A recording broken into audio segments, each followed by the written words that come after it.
A paz do Senhor, irmãs. Estamos juntas aqui no nosso estudo do livro de Provérbios, né?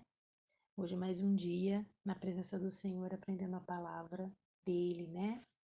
Estamos juntas aqui aprendendo com Deus. Hoje nós vamos dar início ao capítulo 22, né?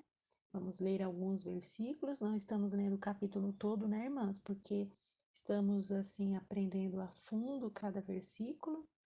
Não são os versículos um atrás do outro que nós estamos comentando alguns aqui, seguindo os comentários da Bíblia, né, que temos aqui falado, né? Tenho lido os comentários da Bíblia Shed, os comentários da Bíblia da Mulher, também tem a Bíblia na tradução viva, né, que é uma tradução mais atualizada, né, mais explicada, né, para nós entendermos melhor a palavra do Senhor. Tem também aqui um outro aplicativo que também tem comentários de outras Bíblias, que é o comentário da Bíblia Pentecostal, comentário da Bíblia Bíacon e outros comentários, assim eu sempre vou falando de qual comentário, né, estamos aqui falando no áudio, né?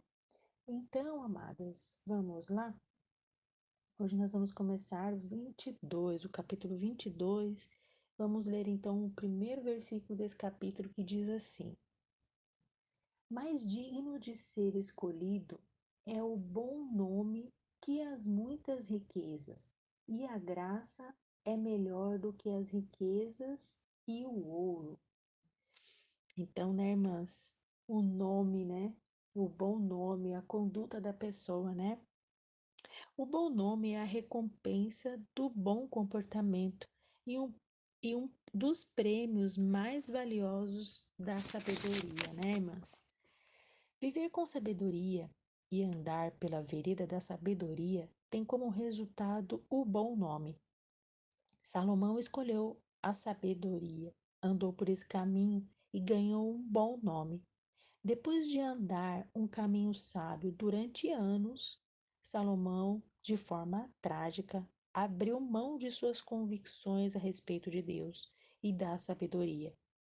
No fim da vida, toda a sua riqueza e poder não conseguiu salvar, não conseguiram salvar seu bom nome. É, isso está lá em 1 Reis, né, irmãs? 1 Reis 11, do 1 ao 13. Se você ler esses versículos, você vai entender, né, como foi a vida de Salomão, né? Continuando aqui no comentário, essa admoestação insta-nos a manter os olhos no Senhor, confiantes de que Ele nos dará poder e força para continuarmos a andar no caminho da sabedoria. Esse comentário é o comentário da Bíblia da Mulher. Então, né, irmãs, aqui tá falando sobre Salomão nesse comentário, né? Que a vida dele, ele passou anos, irmãs, anos, né, no caminho da sabedoria. Quando ele foi para ser rei, né, ele pediu para o Senhor sabedoria e Deus deu sabedoria. Deus se agradou do pedido de Salomão, né, irmãs? E deu a ele a sabedoria e também deu riquezas, né? Então, Salomão andou por muitos anos no caminho da sabedoria. Tanto é que nós estamos lendo aqui o livro de Provérbios, né, irmãs? O livro de Provérbios é o livro, é considerado o livro da sabedoria. Tudo foi escrito por Salomão, né? No tempo dele. Então, ele ficou muitos anos nesse caminho. Mas no fim da vida, né? Ele teve um desvio, né? Ele se deixou levar por mulheres, né? Ele tinha 700 mulheres e 300 concubinas, né? Então ele acabou, diz a palavra, né? Se você for ler em 1 Reis 11, do 1 ao 13, você vai ver que ele amou mulheres estranhas e era errado, né? Era uma lei que tinha que o povo de Israel não poderia se misturar com outras mulheres de outros deuses, né? Então, assim, ele amou as mulheres estranhas, né? E aí trouxe esse problema para a vida dele. Ele saiu do caminho da sabedoria, entristeceu a Deus, né? Então, a sabedoria, o caminho da sabedoria nos traz riquezas, né? Nos traz caminhos mais altos, né, irmãs? Então vale a pena nós dedicarmos e aprendermos no Senhor, né? A palavra do Senhor é sabedoria para a nossa vida, né? E aqui no final do comentário fala que esse ensinamento, ele nos ensina a manter os olhos no Senhor, né? E confiante que Ele nos dará poder e força para continuarmos a andar nesse caminho. Então, Salomão, enquanto ele estava olhando para o Senhor, ele estava andando no caminho certo, mas quando ele tirou os olhos, né, começou a olhar as mulheres estranhas, e isso já fez ele desviar o foco, e aí a carne prevaleceu, né, irmãs? Então, eh, esse ensinamento está nos admoestando, né? Está nos ensinando, está nos alertando a manter os olhos no Senhor. Porque a carne, irmãs, a carne ela quer as coisas que propensa à carne, as coisas que são caminhos contrários do Senhor. Então, se a gente deixar que as vontades da carne venham a prevalecer, a gente não consegue andar no caminho da sabedoria. Então, o que a gente tem hoje nesse primeiro versículo, né? Que nós venhamos manter os olhos no Senhor, que nossa mente, nosso corpo, né? Nossa mente, nossa atenção, o nosso desejo seja voltado para o Senhor, né? Para que a gente não venha escorregar, né? Não venha sair do caminho. Escorregar, errar algumas vezes acontece, mas a gente tem que voltar, tem que reconhecer os nossos erros e voltar. Se Salomão tivesse reconhecido e voltado, mas ele ficou nesse caminho, né?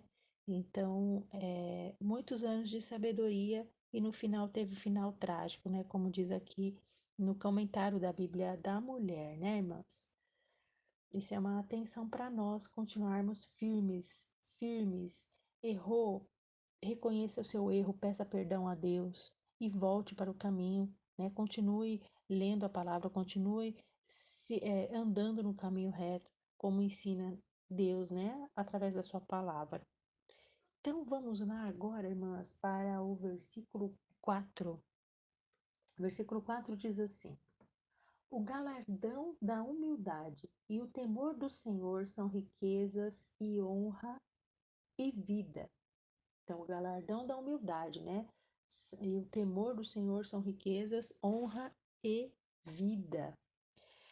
Riquezas. Eu quero ler aqui primeiro, irmãs, na Bíblia Viva, né? Na Bíblia Viva, o versículo 4 está dizendo assim: olha, a tradução dela. Para conseguir riqueza, respeito dos homens e uma vida feliz, você precisa ser humilde e obediente ao Senhor, né? Ser humilde e ser obediente ao Senhor, né, irmãs? A gente tem que ser sempre, né, irmãs? Independente de interesses, para conseguir riquezas e respeito, né? A gente tem que ter isso natural dentro da gente, né, irmãs?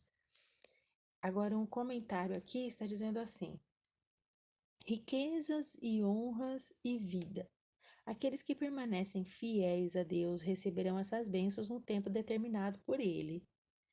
Todo o povo de Deus estará entre aqueles que herdarão a terra. Mateus 5:5.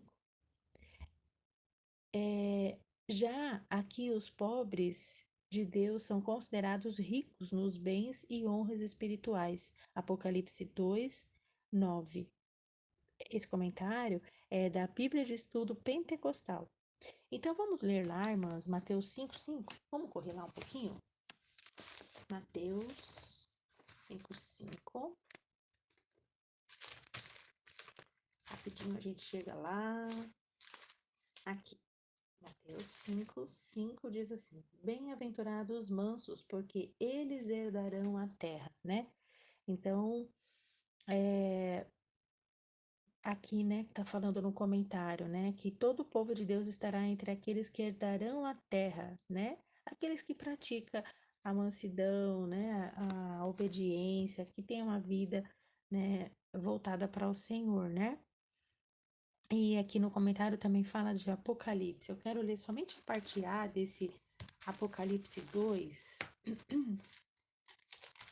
Apocalipse 2:9.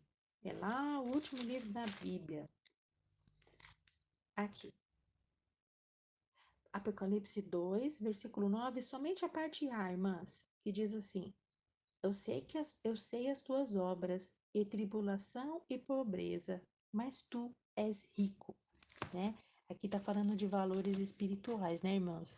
É, não tem nada a ver o valor material com o valor espiritual. Às vezes a pessoa ela tem condições financeiras bem difíceis, mas ela tem um coração tão rico, né, irmãs? Tem uma alma tão rica de bondade, de temor a Deus, né? E já tem muitos ao contrário, que têm condições financeiras boas, mas a alma é pobre, né? A alma falta bondade, a alma falta temor a Deus. Então, é, é bem assim, né, irmãs? Agora, minhas amadas, eu quero ler com vocês versículo 6, né? Vamos lá para o versículo 6. Instrui ao menino no caminho em que deve andar. Até quando envelhecer, não se desviará dele. Todas nós conhecemos bem esse versículo, né? Nós que somos mães, nós sabemos muito bem, já ouvimos muitas vezes, né? Esse versículo, desde quando a gente, né, está lá grávida, a gente já conhece esse versículo, né, irmãs? Então, porque é um dever dos pais, né? Ensinar o filho no caminho em que deve andar, né? Então, eu quero ler aqui um comentário até um pouco extenso, viu, irmãs? Mas é muito interessante, né? É muito bom a gente se aprofundar cada vez mais nesses versículos, né? Na palavra do Senhor. Então, vamos lá? A interpretação deste versículo como uma promessa que os bons pais que ensinam os filhos nos caminhos de Deus terão bons filhos. Como recompensa, tem causado muita angústias e sofrimentos e sentimentos de fracasso em muitos pais que confiaram no Senhor e ainda têm filhos que se desviam do caminho de Deus. Eu quero dar uma pausa aqui, né, irmãs? Aqui está falando assim que esse versículo a interpretação dele, muitos interpretam como uma promessa, né? E aí confiam no Senhor e depois, mais tarde, os filhos se desviam do Senhor, causando angústia e sofrimento, né? Aos pais. Vamos continuar então, depois a gente continua comentando. Embora, de maneira geral, pais sábios produzem filhos sábios, há exceções, né? Há exceções. Não é porque os pais são sábios que vão produzir filhos sábios, né? Continuando aqui, mas Deus a cada indivíduo dá a liberdade de escolher o seu próprio caminho. Ensina também significa quebrar e submeter um cavalo selvagem, colocando uma corda em sua boca. Na época de Salomão, o termo era usado para descrever a maneira como a parteira, depois do parto, molhava os dedos em tâmaras amassadas e massageava com os dedos as gengivas dos recém-nascidos, com os dedos adoçados para estimular a sucção. Depois, quando colocado no seio da mãe, o bebê começava a se alimentar. Sugere-se que no caminho é uma alusão ao caminho de Deus ou a vereda da sabedoria.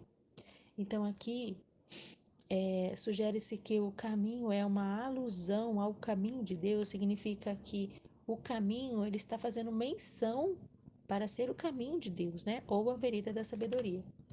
Outros acreditam que a expressão é uma recomendação para os pais descobrirem a propensão natural do filho. Não obstante, os filhos de pais piedosos, que significa pais que temem a Deus, né? Têm uma vida voltada para Deus, às vezes resolvem seguir o caminho da insensatez, e essa opção provoca angústia e profundo pesar aos pais.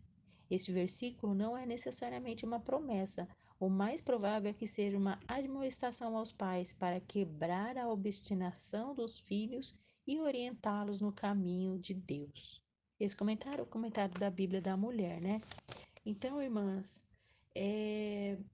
a gente vê muitos pais, né, muitas mães se culpando se culpando porque os filhos não permaneceram na igreja, né? Não permaneceram nos caminhos do Senhor.